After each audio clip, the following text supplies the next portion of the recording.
Chakras are energy centers associated with specific areas of the body. They are separate but work together as a system in dialogue and in relationship to each other.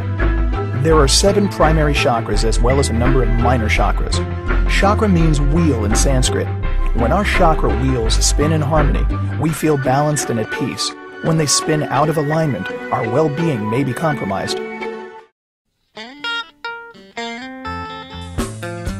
Hi, I'm Laura Parker with Stones of Change in Wilmington, North Carolina, and I'm here to talk to you today about how to use crystals for healing and what you would do to perform crystal healing. What you'll need is to find yourself a reputable holistic practitioner. The best probable way to use crystals would be to work with the chakras.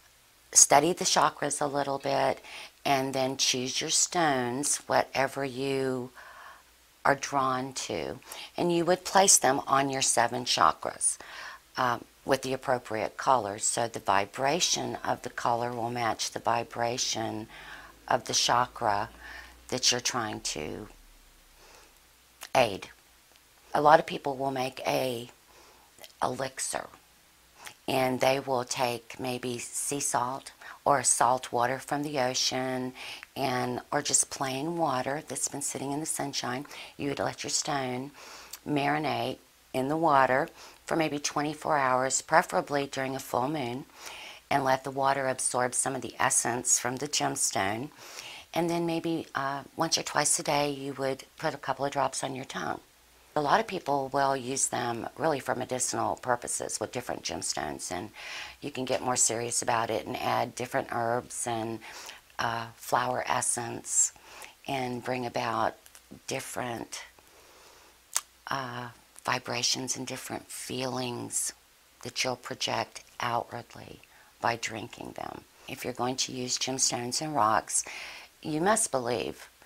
And I think that's the major part of it. And then do your homework and see what the ancients have told us for years, that the different properties, the different healing properties that gemstones have. So you can tune into that and tap into that. I say do your research and see what you're drawn to and take it from there. And that's how you perform crystal healing.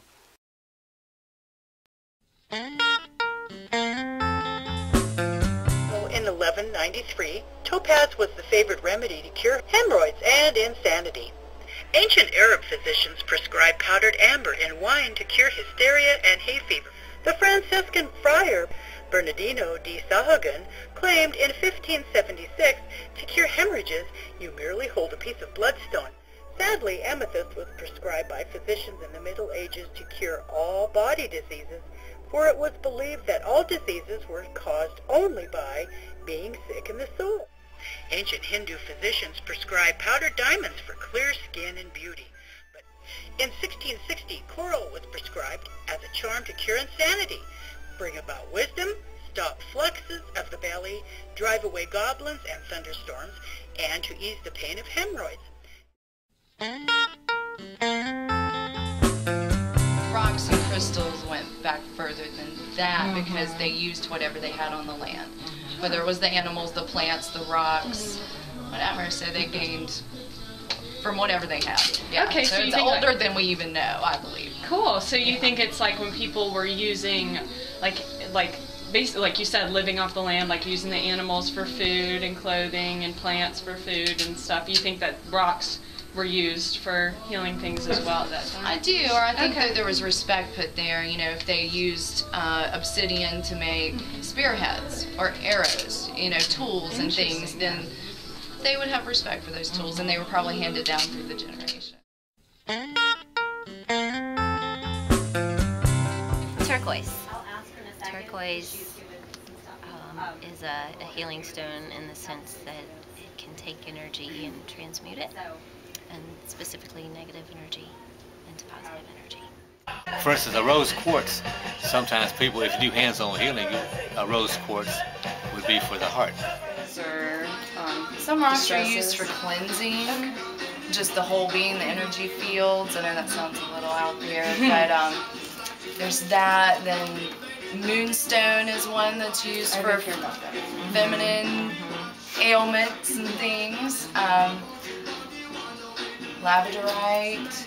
Yeah. Rose quartz for your love life, for your heart chakra. So a lot of them pertain to different parts. Like I did hear about the chakras. Yes. Do you know much more about that? Just enough to be dangerous. Yeah. You're fine. You can dig through this. Turquoise is another one for health. Grounding. Okay, so aquamarine is my birthstone, and so yeah, I have a fondness for it. So it's a lovely ethereal blue green stone. It is calming, soothing, cooling, reputed to improve eyesight and heighten intuition. Aquamarine is also thought to help release excess fluid from the body, helps with sea and motion sickness. Well, like the nadanite is good for I have a friend that would get really distracted and kind of would get kind of all over the place, so she would wear it. It would kind of, it was compared to like a natural Adderall, kind of like during studying and stuff like that. And this talks about turquoise being a bridge between the worlds, increasing the bearer's intuitive and psychic abilities. Do you feel like certain stones have healing properties? I do. Yes. I do. Which stones specifically? Well, they all pertain to different parts of the body, different people individually, I believe. Certain stones you can wear around your neck, like hematites and stuff like that, that are supposed to be really good for keeping negativity, for absorbing negativity, so it won't mess with you, if you will. They even make, and a hematite stone is a dark black stone. It's kind of heavy, and they make rings out of it. You can wear a hematite ring. It is supposed to absorb negativity. I've definitely worn stones for certain times, and I know a lot of people that have as well. Would you advise them for like healing properties? Like if you heard that like your friend had something going on, would you be like, use this stone for this? No. It's really a personal thing. Yeah, I might hand one over for some love or some help, or if I know that a friend is drawn to a certain stone and that would make them happy, then that's going to boost their immune system too. Cool. But I'd probably go herbal route. I always wear it when I go into the hospital because it's really important for pregnant ladies to be surrounded, birthing women to be surrounded by positive energy. It helps the process. I love my rocks, I love my fossils. Sometimes, if you're taking a hike and you see a rock, you just know it's yours and you need to pick it up and carry it for a little bit. And I think it just connects us to something very old. I have some friends who like to make healing crystal waters and infuse water. How does that work? It's kind of like making a tincture where you would actually put the plant material into some alcohol or something, but this is done with stones and water, and then through a moon cycle, because it's water and there's scientific proof of water and moon pull, tides, whatnot, so hence the idea of putting stones and water through an entire moon cycle, or more than one moon cycle, depending on what's trying to be drawn out. So they would drink it after? Or, okay. Yes, it would be sealed. Like you would do a tincture, you would seal it so that stuff doesn't get in. That's cool. Well, they use parts of, they put quartz in watches, and run forever. So they all have, quartz, all stones have energy. Medical folks will freak out about that kind of stuff because medical folks won't really buy that unless you can put it in a jar and sell it. If they can't make money off it, they ain't going to do anything with it. But having said that, people who know what they're doing with working with stones, you can see miracles happen all the time. Everybody who works in a healing profession sees miracles happen, no matter what arena you're in. Really, if you hold it in your hand or wear it, and especially if you wear it for a length of time, then your body heat warms it and accepts more of its properties. Someone who can put their hands on you and do healing work that you can experience by feeling that energy run through you. If they put a stone on you, and then put their hand on the stone, it enhances that movement of energy, depending on what the stone is directed to. I think it would be better if you paired the stone with some sort of other treatment. I think it depends on the person's belief system. Any healing modality does, but I personally believe in mix and match. Yeah. Like if I was trying to turn a baby, say a baby was hanging out breech and we were trying to turn the baby, we would use some scientifically proven methods, a lot of visualization, which would be another healing modality, maybe some acupressure or acupuncture from, that healing specialist, and, maybe we would even bring in a chiropractor to do some chiropractic work, and if there were some stones or particular essential oil scents that were known to help out, then we would bring those in as well. Whatever the person getting the healing believes in, that's going to have more power if you believe in it. Okay. So do you think there's a significance for having it placed on your neck versus in a ring or some other form, or just holding the stone? Or do you think that some people might argue that? Yeah, perspective of where you're coming from. I wouldn't want to wear like a hematite around the neck. It's heavy. Why is that? Oh. It's heavy. Well, it's heavy, and I wouldn't want that. That would not be what I would think a heart chakra would like to have around it. So different stones, and according to books and stuff like that, different stones work with different areas.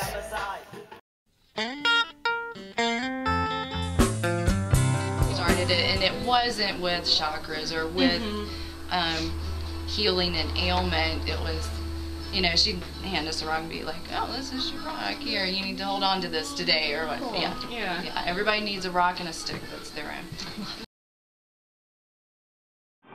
Where did you first hear of healing stones? Well, I probably learned more about it working here, but I don't know. I had heard about it since I was younger, I guess. I have been into the stones and stuff. I don't know. Using them either. Probably when I was a kid playing in the woods, and that would be, the personal experience and just delving into life sort of stuff. And then realizing that I wasn't alone in feeling the power in stones. Probably came when I was quite a bit older, probably in college. So, do you feel like it could be attributed to that? Good question. It's a good question because I strive to do that anyhow. But if I didn't like it, didn't think it did anything, I wouldn't wear it. Give a shot of you.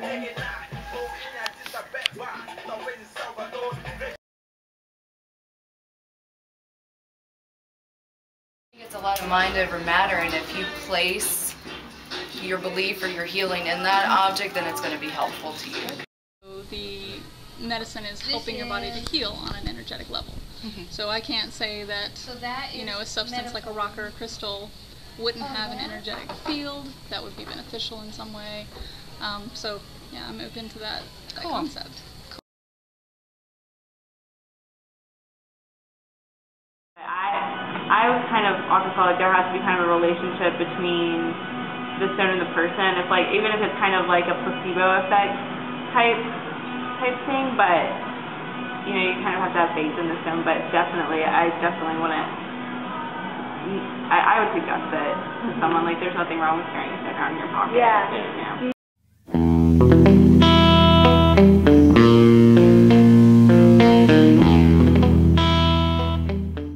Do you feel like certain stones have healing properties? No, not at all. How do you think the idea of healing stones continues to perpetuate? I think people look for events in their life that are dramatic and meaningful, and then they look back and they try to think of any sort of thing that was different at the time. Like in earthquakes, I mentioned, people are constantly saying that their animal, like their horse or something, or their cat, like the example I used was, my cat vomited on me, and then there was a magnitude 6 earthquake, so therefore Fluffy predicted the earthquake. No, I think people are like that. They had cancer and then they get better, and they say, oh, well, next to me in the hospital was a piece of amethyst, so it has a healing power. And so I think people rely on their gut feelings, they like to have an answer. Whereas a lot of times the real answer is something extremely complicated that people aren't willing to put the time in to figure out. So those are my thoughts. Great. How do you think the idea of healing stones continues to perpetuate? And this is the hard question, and I don't know. It seems to be pervasive throughout any society that people are looking for answers, and I'm sure statisticians and other psychologists might have a much better answer than someone in the sciences might, but I would just pin it on that, you know, human desire to find an answer and to be optimistic and hope that something they do is going to have some kind of control over their fate.